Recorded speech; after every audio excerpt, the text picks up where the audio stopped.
नमस्कार साथियों, आपका हमारे YouTube चैनल जुगल टेक्निकल में हार्दिक स्वागत है। मैं जुगल राठौर। दोस्तों, काफ़ी समय से काफ़ी सारे साथियों के कमेंट आ रहे थे कि प्रपत्र 5 में संशोधन किस प्रकार होगा, यानी कि जो स्टूडेंट प्रपत्र 5 पे उसमें संशोधन कब से होगा। तो साला दर्पण पर प्रपत्र 5 में संशोधन को लेकर SOP जारी कर दी गई हैं।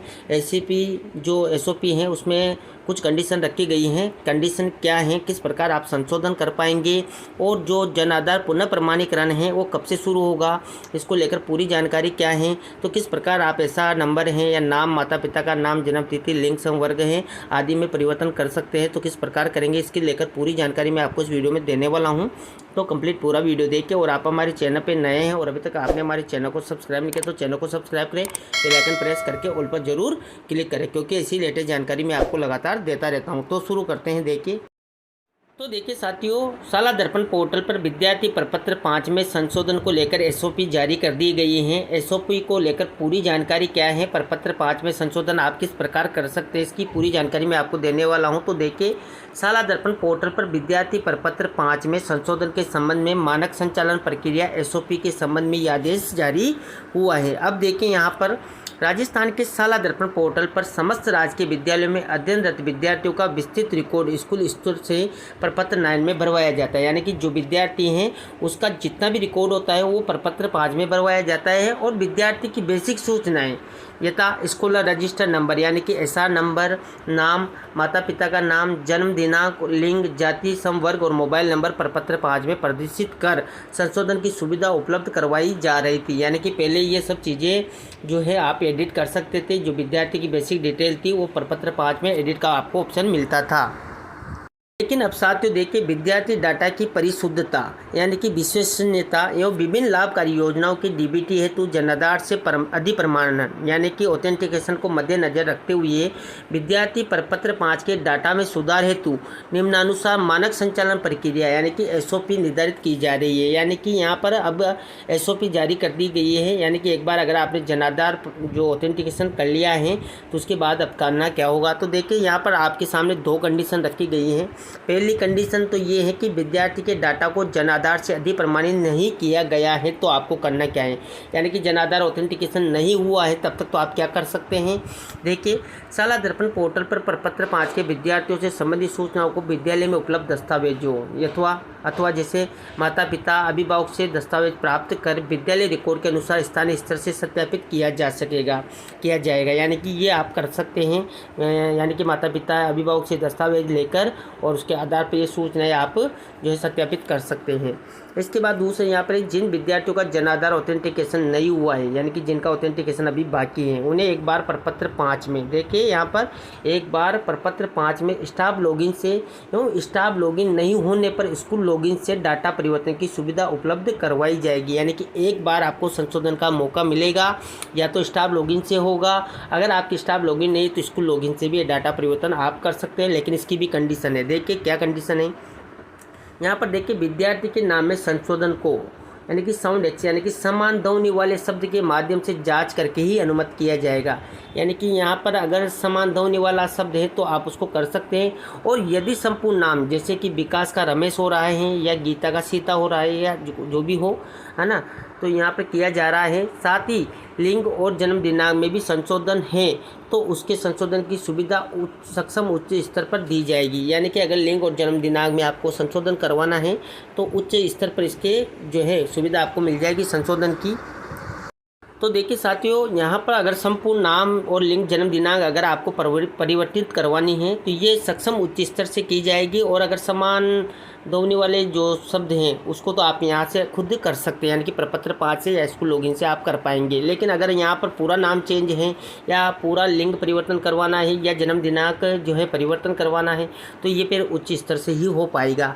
इसके बाद देखिए, यहाँ पर तीसरा है कि विद्यार्थी की श्रेणी जैसे कि BPL है या ABPL है, EWS है या EWS यानी CWS है आदि को विद्यालय में उपलब्ध दस्तावेजों के आधार पर सत्यापित करने के पश्चात स्टाफ विंडो लॉगिन से एक बार अद्यतन की सुविधा दी जाएगी। यानी कि इन चीज़ों को आप एक बार परिवर्तन कर पाएंगे, ये स्टाफ विंडो से होगा। इसके बाद इसमें संशोधन के लिए उच्च स्तर पर सुविधा दी जाएगी। अगर एक बार आपने कर लिया है तो इसके बाद आपको उच्च स्तर यानी कि हो सकता है CBO DO जहाँ भी इसकी व्यवस्था होगी, आगे की प्रक्रिया आगे के हिसाब से बताई जाएगी। इसके बाद देखिए, यहाँ पर अगला है कि साला दर्पण पर विद्यार्थी की जाति संवर्ग में दस्तावेजों के आधार पर एक बार संशोधन का विकल्प पर स्टाफ विंडो लॉगिन पर उपलब्ध करवाया जाएगा। यानी कि जाति संवर्ग अगर आपको करना है तो दस्तावेज के आधार पर एक बार आपको संशोधन का विकल्प मिलेगा, वो स्टाफ विंडो पर मिलेगा। लेकिन यदि किसी विद्यार्थी ने किसी भी प्रकार की छात्रवृत्ति का लाभ उस जाति संवर्ग में ले लिया है तो उसमें किसी भी प्रकार का संशोधन संभव नहीं होगा। यानी कि अगर किसी विद्यार्थी ने छात्रवृत्ति वगैरह या कोई प्रकार का लाभ उससे ले लिया है, उस जाति संवर्ग से ले लिया है, तो आप दोबारा जब उसका करवाना चाहेंगे संशोधन तो नहीं हो पाएगा। और एक बार तो आपको सुविधा मिल जाएगी स्टाफ विंडो लॉगिन से, लेकिन ये अगर आप ले लेते हैं तो नहीं मिलेगा फिर आपको। इसके बाद देखिए विद्यार्थी के नाम से पूर्व में अगर कुमार, कुमारी या श्रीमान या श्रीमती हटाना अनुमत होगा। विद्यार्थी के नाम में हिंदी फ़ॉन्ट और विशेष वर्ण में संशोधन अनुमत होगा। यानी कि अगर आपके विद्यार्थी के नाम के आगे ये सब लगे हुए हैं तो ये हटा सकते हैं आप, ये आपके स्टाफ विंडो पर आपको मिल जाएंगे, मतलब संशोधन का मिल जाएगा। और अगर आपको देखें यहाँ पर विद्यार्थी के नाम में हिंदी फ़ॉन्ट हैं या विशेष कुछ वर्ण आपने लिख दिए हैं तो वो भी यहाँ पर संशोधन अनुमत कर दिया जाएगा। सुविधा आपको स्टाफ लॉगिन से और साला दर्पण पे जहाँ भी मिलेगी वो इस प्रकार हो सकती है। इसके बाद दूसरा यहाँ पर नियम है, देखिए विद्यार्थी का डाटा जनाधार से अधिक प्रमाणित कर दिया गया है। यानी कि आपने जनाधार ऑथेंटिकेशन कर लिया है तो उसके बाद आप क्या क्या कर सकते हैं। तो देखिए विद्यार्थी के नाम, लिंग और जन्म दिनांक में से कोई 2 संशोधन, यानी कि सिर्फ 2 संशोधन, या तो नाम लिंक कर लो या नाम जन्म दिनांक कर लो या लिंग जन्म दिनांक कर लो, यानी कि 2 संशोधन आप कर सकते हैं। कक्षा अध्यापक के स्टाफ विंडो लॉगिन पर केवल एक बार अनुमत किया जाएगा। यानी कि ये जो 2 संशोधन हैं ये कक्षा अध्यापक कर सकता है, वो भी स्टाफ विंडो लॉगिन से केवल एक बार अनुमत किया जाएगा। ये तब है जब जनाधार आपका ऑथेंटिकेशन आपने कर दिया स्टूडेंट का। इसके बाद देखिए विद्यार्थी के नाम में संशोधन को, यानी कि जो समान ध्वनि वाले शब्द के माध्यम से जांच करके ही अनुमत किया जाएगा। यानी कि यहाँ पर जो समान ध्वनि वाले शब्द हैं उनमें एक बार यहाँ पर अनुमति जो है कर दिया जाएगा, लेकिन ये जांच के उपरांत किया जाएगा। इसके बाद देखिए विद्यार्थी के लिंग और जन्म दिनांक में संशोधन के लिए वांछित दस्तावेज आवश्यक है।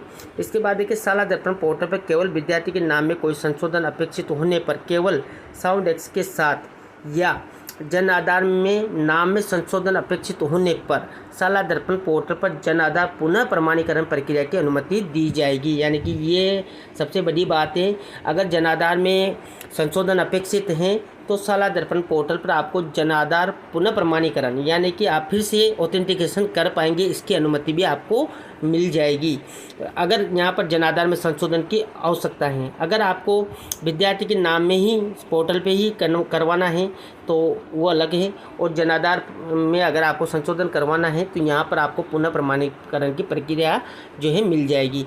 साथियों काफ़ी सारे लोगों के कमेंट आ रहे थे कि जो जन आधार है या आधार ऑथेंटिकेशन हो गया है तो उसको निरस्त किस प्रकार करें। तो यहाँ पर ये खुशखबरी की बात है कि जन आधार पुनः प्रमाणीकरण प्रक्रिया की अनुमति आपको मिल सकती है।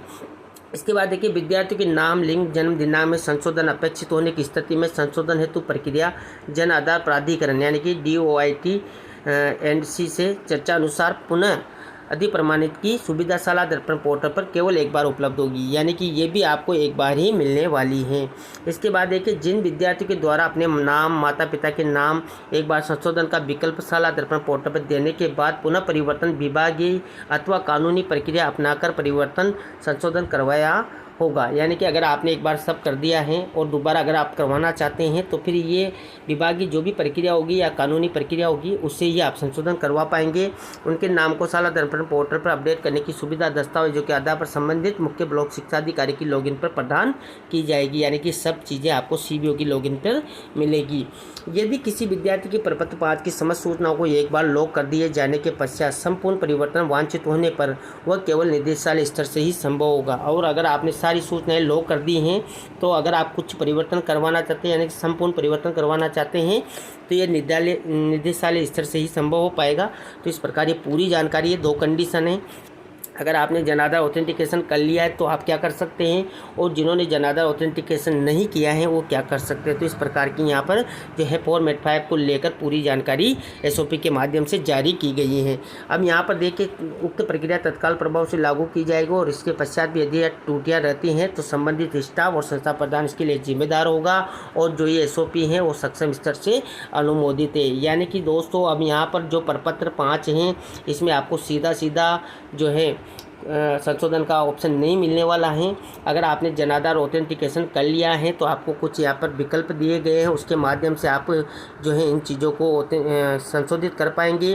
और जिन्होंने जन आधार को अधिक प्रमाणित नहीं किया है, तो ऑथेंटिकेशन नहीं किया है, तो उनको कुछ चीज़ें हैं जो अपने स्टाफ लॉगिन के माध्यम से आपको मिल जाएगी। और जन आधार पुनः प्रमाणीकरण प्रक्रिया भी अनुमति कर दी जाएगी, वो भी एक बार के लिए की जाएगी। और अगर आपको बाद में संशोधन करवाना है तो उच्च स्तर यानी कि CBO के माध्यम से आपको करवाना होगा। तो ये थी साथियों यहाँ पर साला दर्पण जो प्रपत्र 5 है स्टूडेंट का, उसमें संशोधन को लेकर पूरी जानकारी, SOP की पूरी जानकारी मैंने आपको इस वीडियो में देने का प्रयास किया। आपको हमारी जानकारी कैसी लगी?